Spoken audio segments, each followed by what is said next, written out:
Astaghfirullah. Bismillahirrahmanirrahim. Assalamualaikum warahmatullahi wabarakatuh.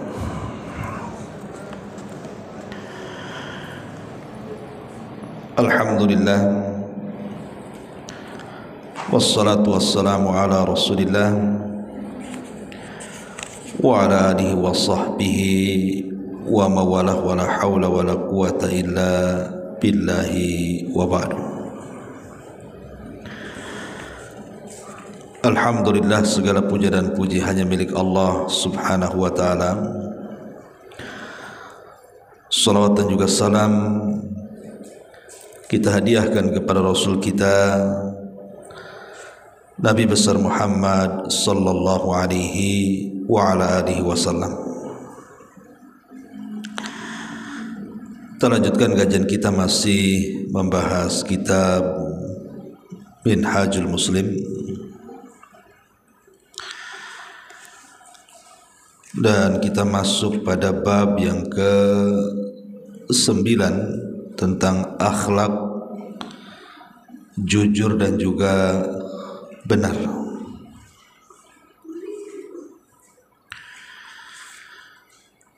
Ma'asyiral muslimat yang dimuliakan Allah subhanahu wa ta'ala, kejujuran adalah akhlak yang paling masyhur dari akhlak-akhlak Islam. Bahkan akhlak yang paling menonjol dari akhlak-akhlak para nabi. Makanya Nabi sallallahu alaihi wasallam digelari semasa belum diangkat menjadi nabi dan rasul sebagai Shadiqul Amin, orangnya jujur dan juga orangnya sangat dipercaya.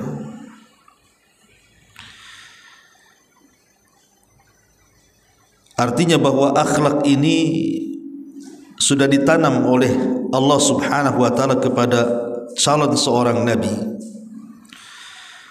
supaya kelak ketika dia diangkat menjadi nabi dan rasul, tidak ada yang bisa mencacati rasul dengan mengatakan Nabi SAW sebagai pendusta dan yang semacamnya. Karena sejak kecil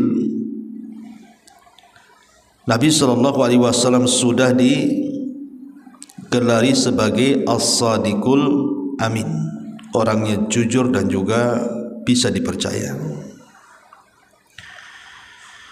Lalu dalam Al-Quranul Karim, akhlak ini sangat banyak sekali pujian-pujiannya. Di antara disebutkan di sini oleh pengarang rahimahullahu taala, surah At-Taubah ayat 119. Ya ayyuhalladzina amanu taqullaha wa kunu ma'as sadiqin. Wahai orang-orang yang beriman, bertakwalah kepada Allah dan hendaklah kalian bersama orang-orang yang benar atau yang jujur. Bahkan Allah subhanahu wa ta'ala memuji orang-orang yang bersifat jujur.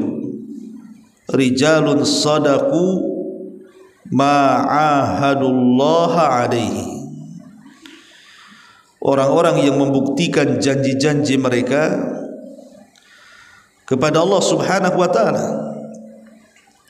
Artinya membuktikan janji itu artinya membuktikan kejujuran mereka kepada Allah dan Rasulnya. Karena ayat ini memuji para sahabat Nabi,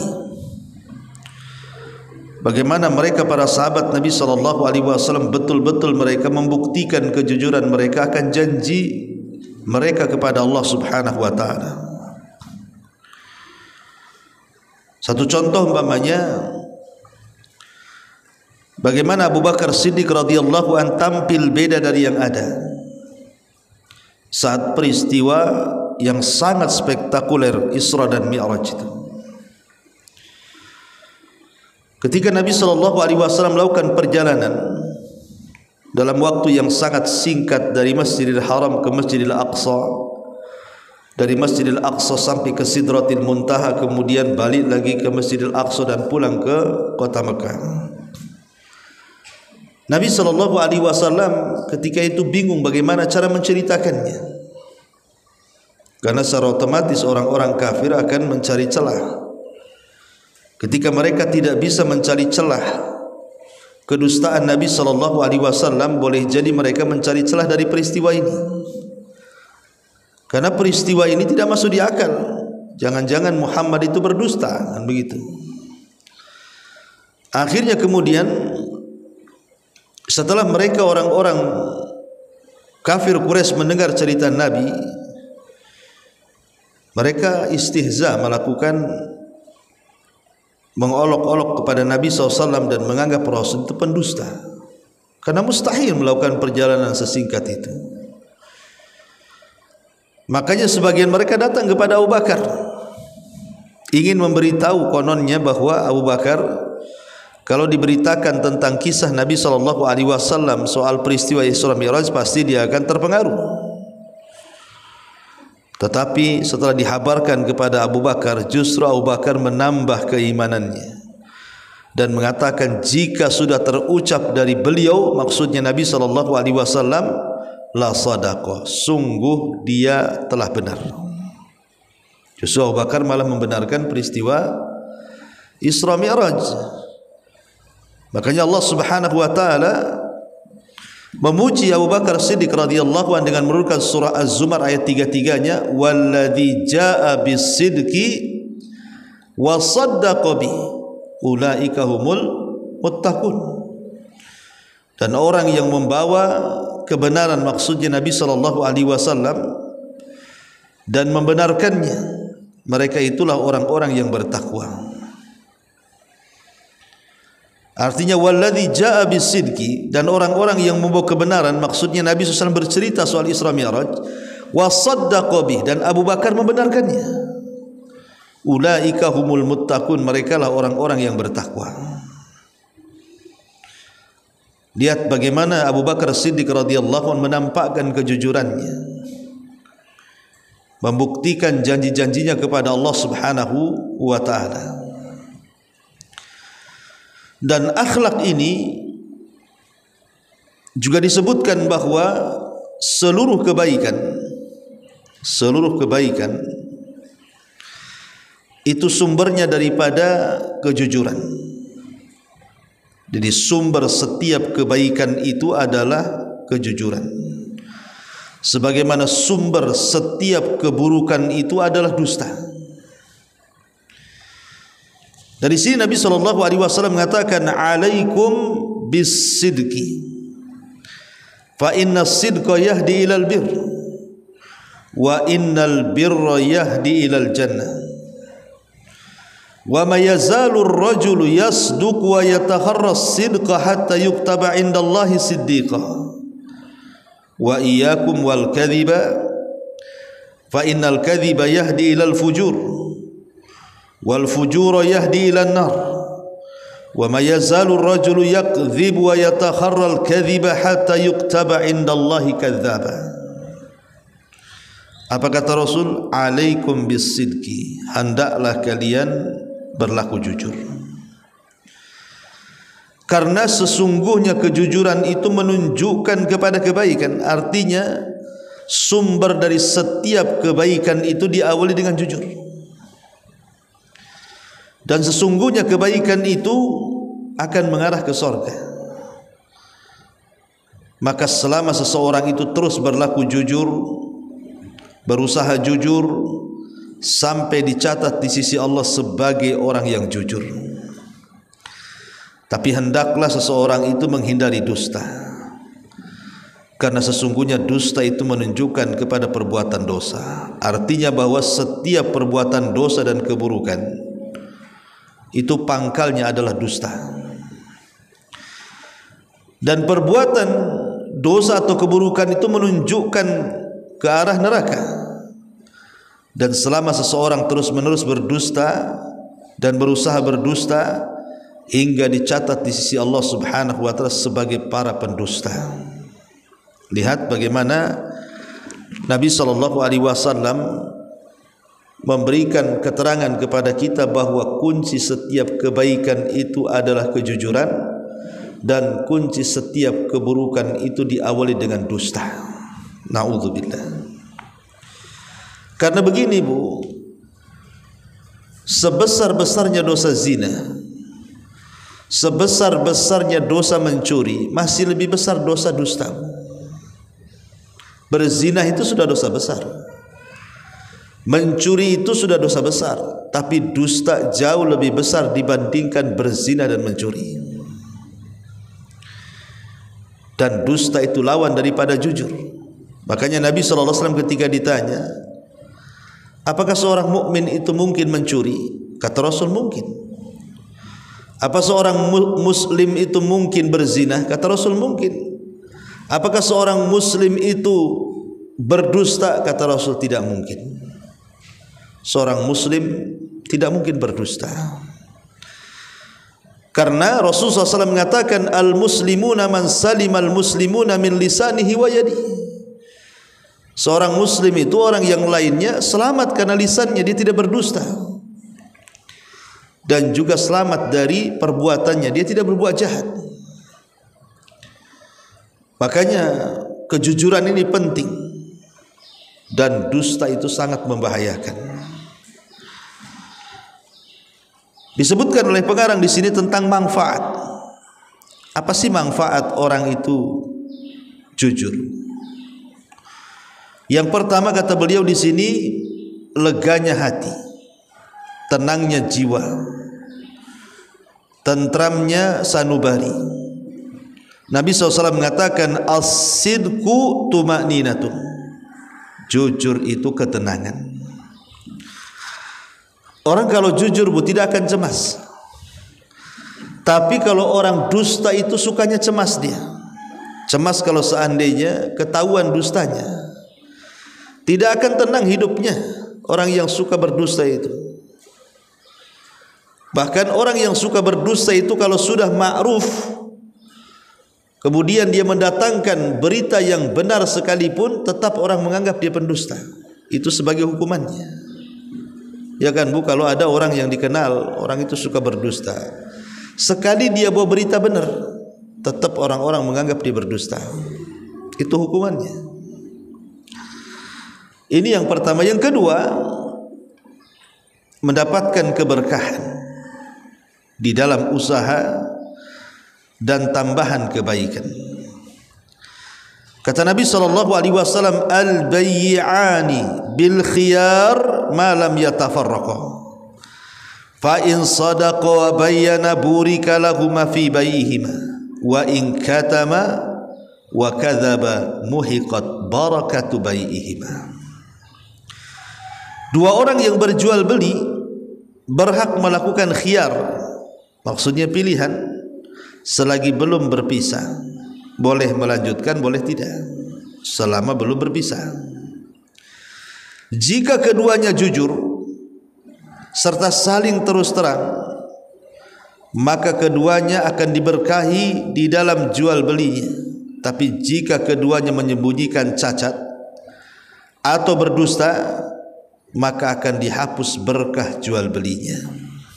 Lihat, terkadang di masyarakat itu Bu, orang berpikir bahwa kalau berniaga dan tidak dibumbui dusta, seolah-olah untungnya tak banyak, seolah-olah tak menghasilkan uang yang cukup. Sehingga para pedagang yang kurang beriman kepada Allah dan Rasulnya, yang lemah imannya, terkadang mereka berdusta.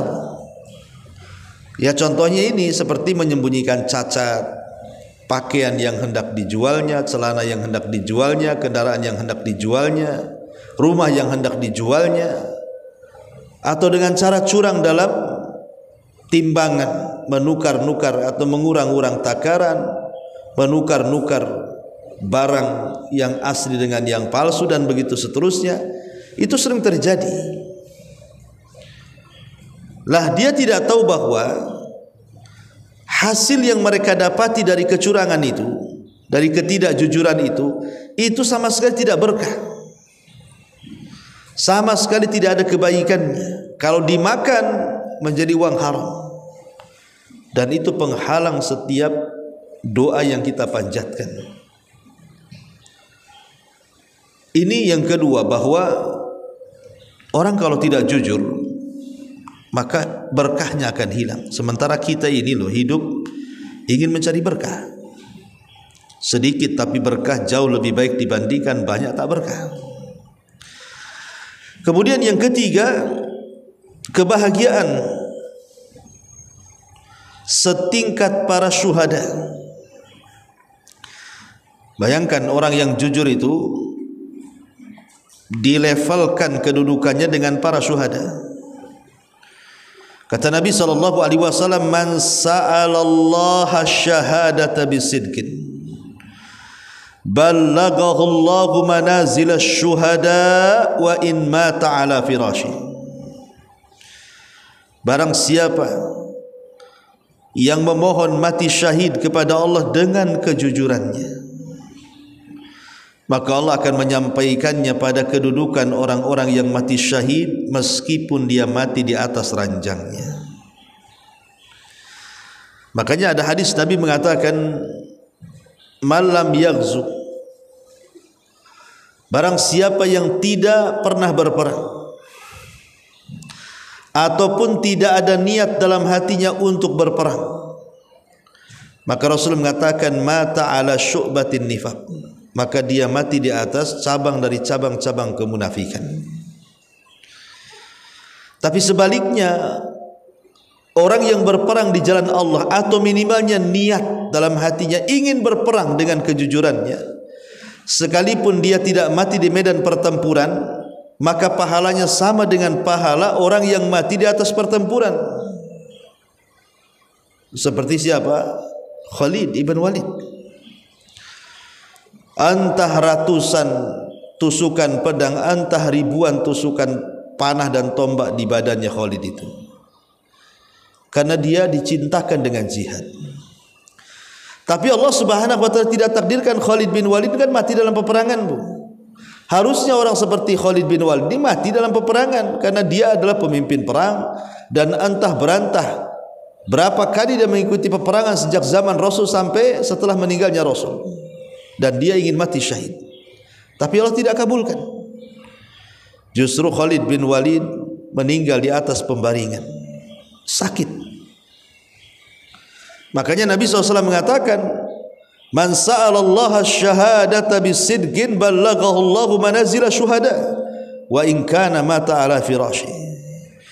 Barang siapa yang memohon mati syahid dalam hatinya dengan kejujurannya, maka Allah akan sampaikan kedudukannya sekedudukan dengan orang-orang yang mati syahid meskipun dia mati di atas ranjangnya.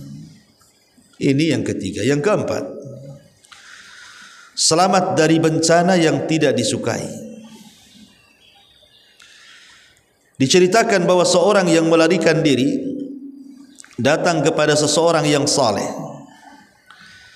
Ia mengadukan, sembunyikanlah saya dari orang yang mengejarku. Maka orang saleh ini berkata kepadanya, tidurlah di sini, sambil melemparkan kepadanya penutup dari daun kurma. Maka ketika orang yang mencarinya datang dan menanyakannya, orang saleh itu menjawab kepada mereka, ini di bawah daun kurma. Kan jujur, Bu, memang ada di bawah daun kurma. Namun mengira bahwa orang soleh ini sedang mempermainkan, disangkanya dusta. Akhirnya mereka pun meninggalkan orang tersebut dan dia selamat berkat kejujuran orang soleh itu.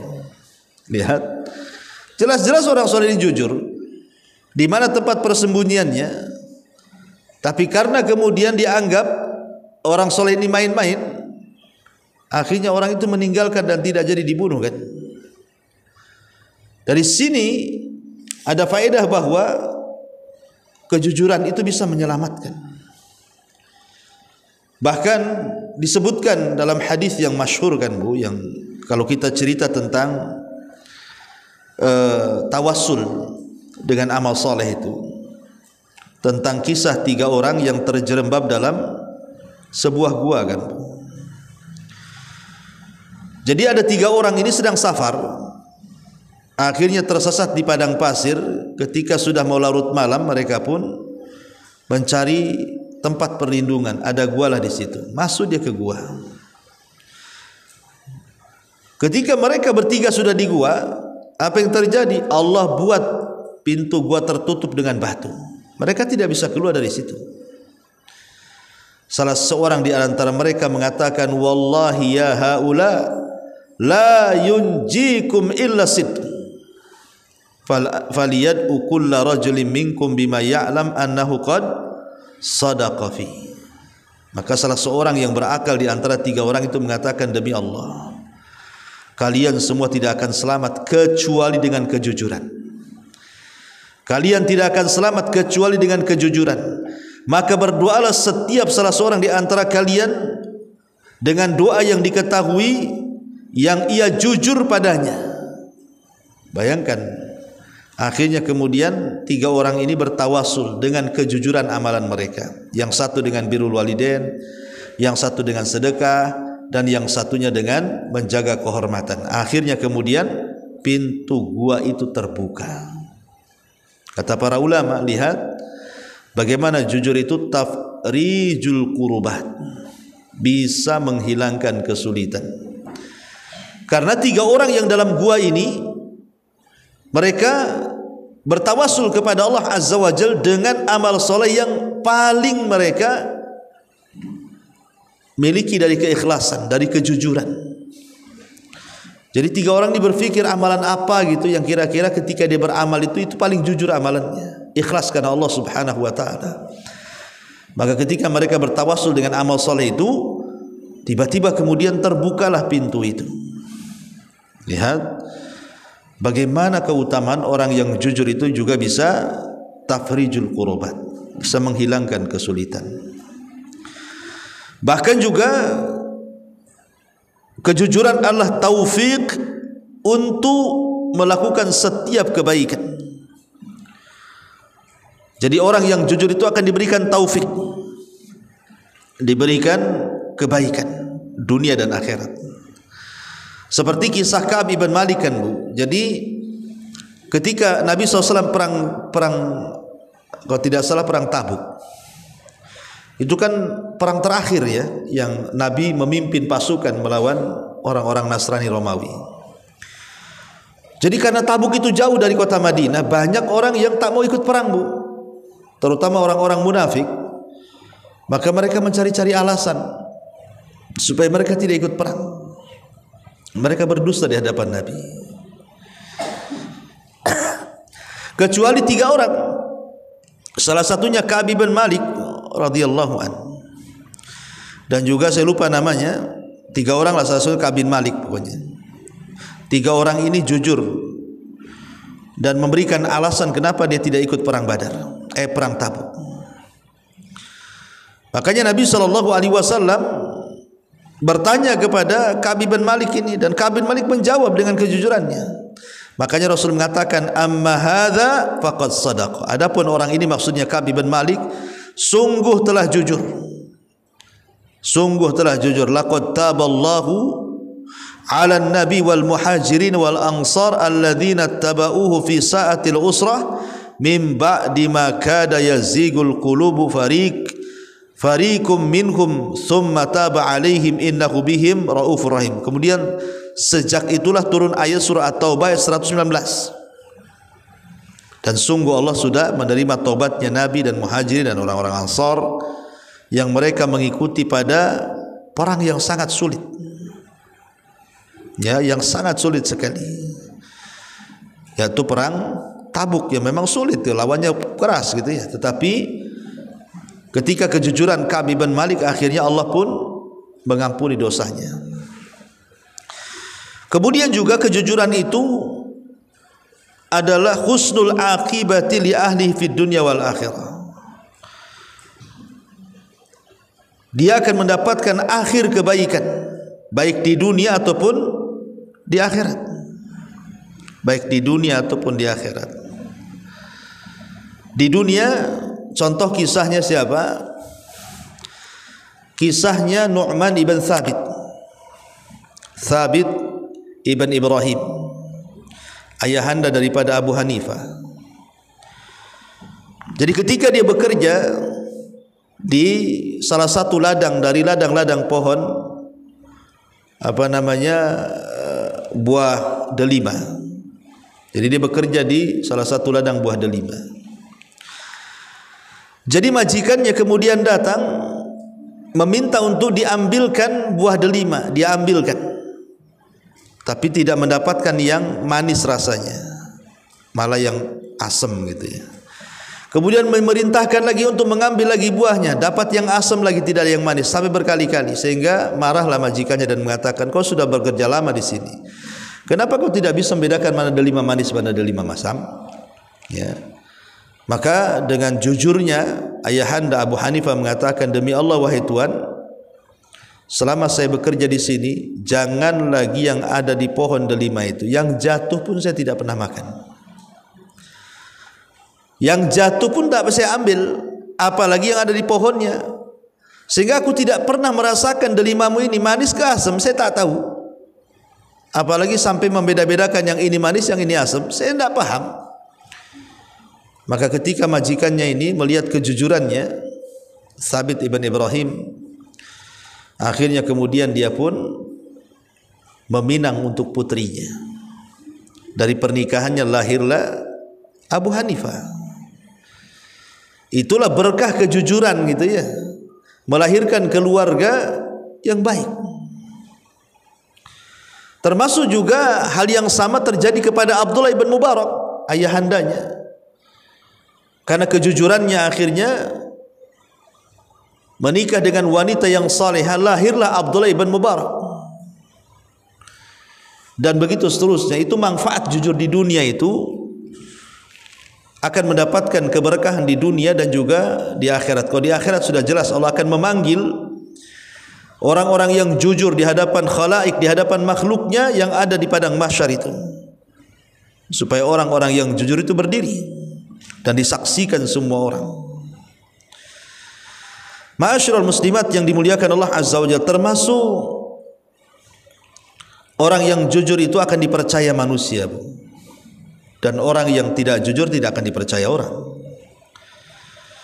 Nabi SAW walaupun sudah diangkat menjadi Nabi dan Rasul, Bu, rumahnya itu masih digunakan untuk penitipan barang, penitipan uang. Padahal orang-orang itu sudah tidak suka dengan Nabi. Mereka tidak suka dengan dakwah Nabi, tapi mereka suka dengan kejujuran Nabi. Makanya walaupun mereka tidak ikut dakwahan Nabi, orang-orang jahiliyah itu kalau mereka safar masih juga mereka menitip barangnya di rumah Khadijah, di rumah Nabi SAW, karena Rasul terkenal dengan kejujurannya. Itulah makanya kemudian jujur itu bisa mengakibatkan orang senantiasa dipercaya, sebagaimana dusta itu mengakibatkan orang tidak akan percaya lagi sama orang itu. Termasuk juga jujur ini, kata para ulama, adalah rahatu ataupun at-taufiqu lil khatimatil hasanah. Bisa juga menjadi taufik bagi akhir daripada kebaikan manusia, atau disebut dengan husnul khatimah. Bahkan orang-orang yang jujur itu akan mendapatkan pujian di hadapan para malaikat yang ada di langit sana, berdasarkan hadis tadi, hatta yuktaba indallahi siddiqo, sampai Allah mencatat dia di hadapan para malaikat di langit sebagai orang yang jujur. Nama kita disebut-sebut di langit karena kejujuran kita. Dan yang terakhir tentunya juga al-fauzu bil jannati wan najat minan nar. Ini inti daripada kejujuran, orang akan mendapatkan sorga dan orang akan terhindar dari api neraka. Dan itu disebutkan dalam surah Al-Maidah 119.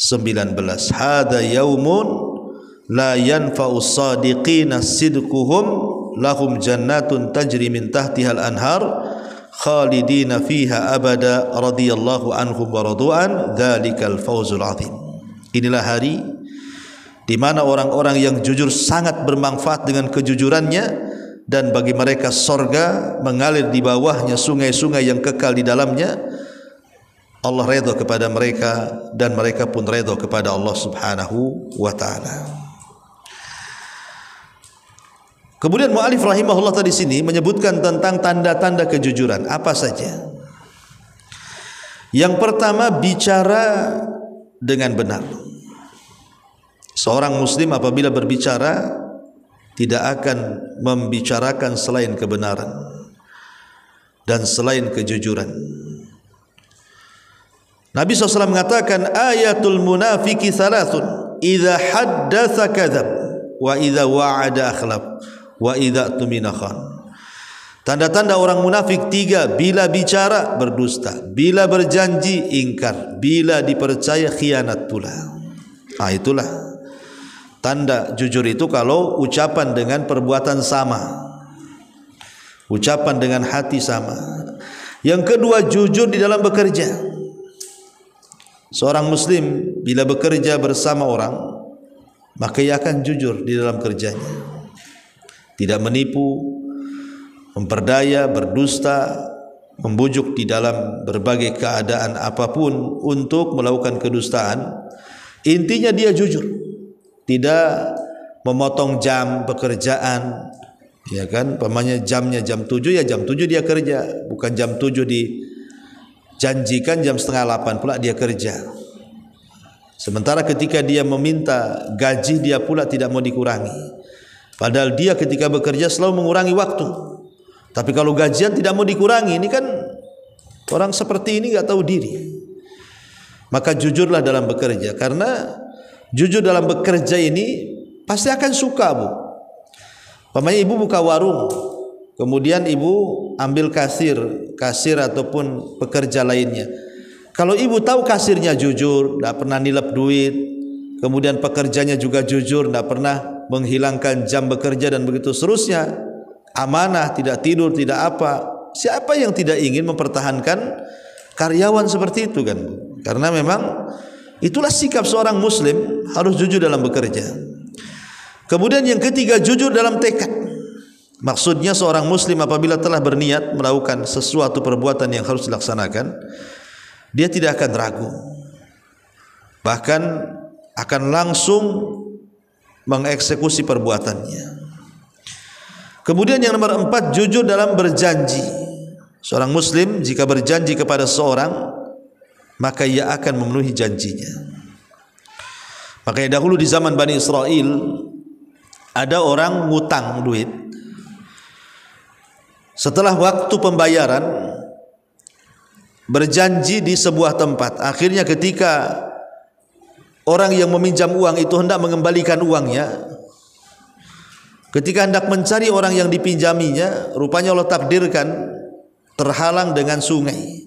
Dia harus nyebrang, tapi tidak ada kapal untuk menyeberang, Bu. Tapi karena dia sudah janji hari itu harus sampai uang itu, maka dia pun mengambil kayu, kemudian diletakkan uangnya dalam kayu, kemudian diikat, kemudian dihanyutkan, dan ditulis surat di situ. Dan dia mengatakan, ya Allah, aku janji hari ini tolong sampaikan lewat kayu ini uang kepada dia. Subhanallah. Lah orang yang meminjami uang itu sudah nunggu juga di arah sungai yang berbeda. Ketika lama kok tidak nampak orangnya, ya sudahlah. Kalau memang dia mau bayar, ya alhamdulillah, kalau enggak ya sudahlah. Tapi biar tidak pulang tanpa barang, dia melihat ada kayu yang hanyut. Lumayan bisa jadikan kayu bakar. Dia tidak tahu dalam kayu itu ada uangnya. Akhirnya dia ambil kayu itu dan Allah sampaikanlah kejujuran orang yang meminjam uang ini, sampai juga kepada orang dipinjaminya dengan izin Allah Azza wa Jalla. Ya tapi jangan ditiru kayak gini, Bu. Kalau ibu buat kayak gini ya hanyutlah. Ini kan cerita Bani Israel yang lihat bagaimana keajaiban jujur itu sampai seperti itu. Kemudian juga jujur dalam berpenampilan. Seorang muslim tidak akan menampakkan penampilan yang tidak sesuai. Jujur Bu, kalau ibu pendek janganlah pakai sandal yang tinggi gitu. Ibu tingginya 1 meter 40, pengen 2 meter, beli sepatu setengah meter. Ngapain Bu, ya jatuh nanti. Itu kayak orang-orangan sawah namanya. Jadi jujur dalam berpenampilan. Ya sudahlah, penampilan ibu ya pendek lah. Itu ciptaan Allah, insyaallah itu yang terbaik. Ya. Karena ada orang yang tidak jujur Bu. Ada orang yang laki-laki ingin jadi perempuan, akhirnya suntik silikon sana sini, akhirnya hancur mukanya. Allah sudah kasih baik muka itu, kenapa dihancurin dia? Nabi SAW mengatakan, al-mutashabbi' bima lam yu'ta kalabisi thawb az-zur. Orang yang pura-pura memiliki barang yang bukan miliknya, maka bagaikan dia mengenakan 2 pakaian palsu. Jadi tidak boleh seseorang itu memberikan penampilan yang tidak jujur. Tampil jujur saja, insyaallah itu lebih berkah.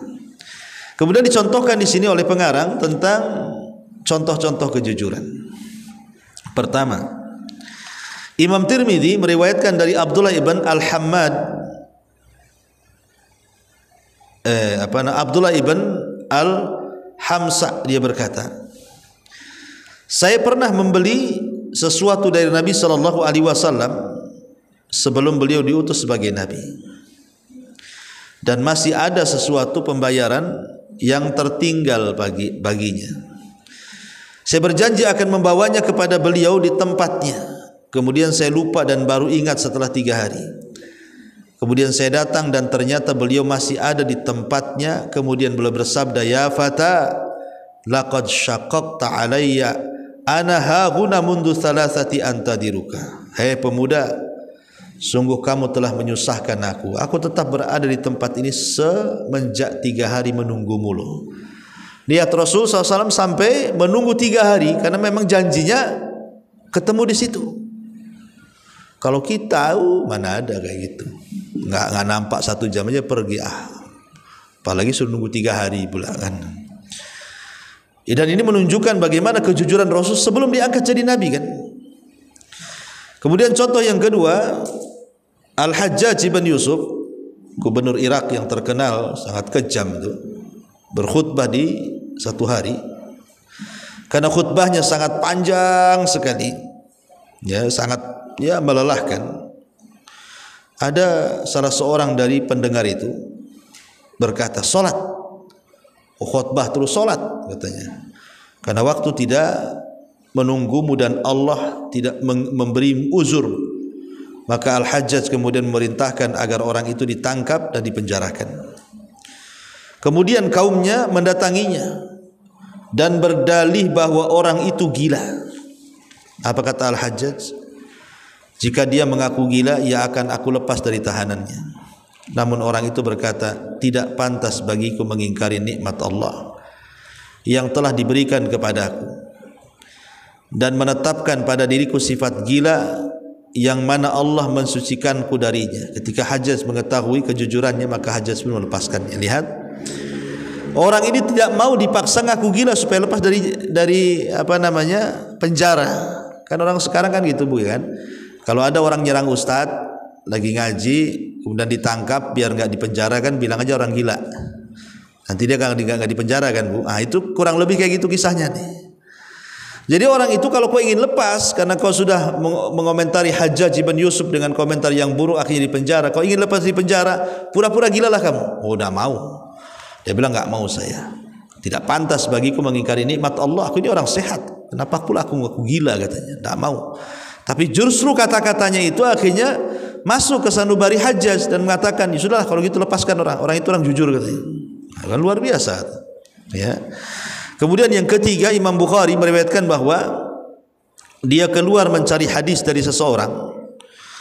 Jadi Al-Bukhari menjumpainya sementara kuda orang tersebut sedang lepas. Dia mengisyaratkan, memanggil dengan selendangnya seakan-akan dia di dalamnya ada gandum. Kemudian kuda itu datang dan memegangnya. Imam Bukhari bertanya, adakah Anda memiliki gandum? Orang tersebut tidak, akan tetapi saya mengelabuinya Maka Imam Bukhari berkata, saya tidak akan mengambil hadis dari orang yang berbohong kepada binatang. Lihat, sebab kalau bohong kepada binatang saja terjadi, dikhawatirkan bohong kepada Allah dan Rasulnya. Begitulah para ulama. Ya, mereka berusaha untuk menghindari dusta. Kenapa? Karena dusta itu sifatnya munafik. Dan kalau orang terbiasa berdusta, maka nama dia akan dicatat sebagai pendusta. Dan dusta itu bisa menolak kejujuran. Dan dusta juga bisa menghancurkan segalanya. Betapa banyak orang-orang yang berdusta akhirnya rusak keluarga, rusak pertemanan, rusak pekerjaan, rusak pangkat dan jabatan. Pokoknya dusta ini merusak segalanya. Dan jujur itu justru membangun segalanya. Inilah diantara akhlak yang sangat terpuji dalam Islam, akhlak jujur. Wallahu a'lam bishawab. Sampai di sini. Taib, sebelum saya tutup silakan kalau ada yang bertanya.